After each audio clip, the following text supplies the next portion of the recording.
Hello, I am Megan Benjamin, and I will be talking about the adolescent literacy crisis today in response to screencast number 2. Um, so the learning target of this screencast was to explain the content and themes of the adolescent literacy crisis, as well as some conceptualized situations. So some strategies that we learned about in the screencast were reciprocal teaching, using KWL charts, so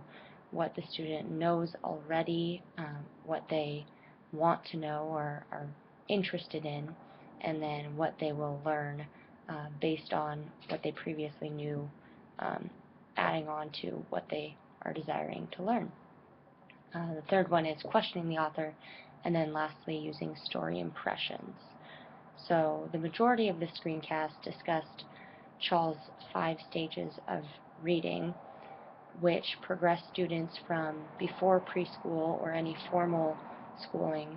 all the way through adulthood and beyond college education. So one example that I could think of was in my high school we were placed in book clubs within our grade, but mixed with all the classes. So we mixed all of the math classes, science classes, English, social studies, everything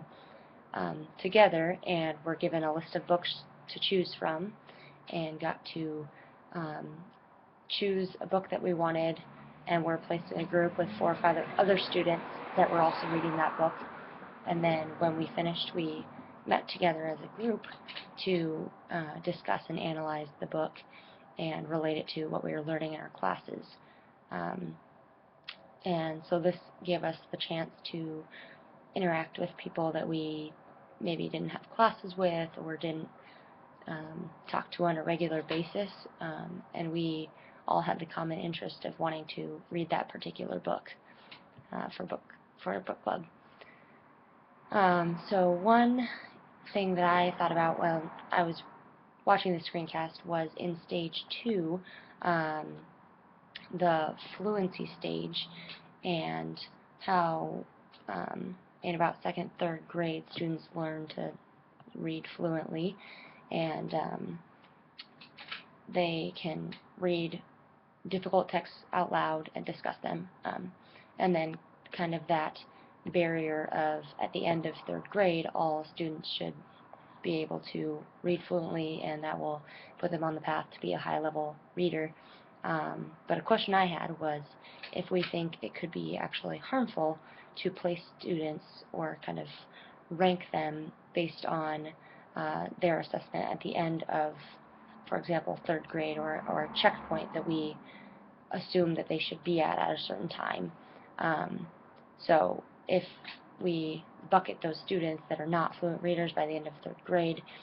could that be damaging to how they think about themselves and how they feel empowered to keep reading or not reading? And then kind of on top of that, just in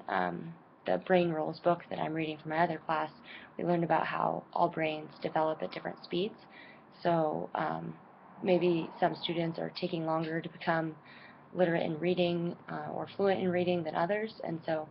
I don't know if it's particularly fair or right to assess them at these certain checkpoints that we think they should be at.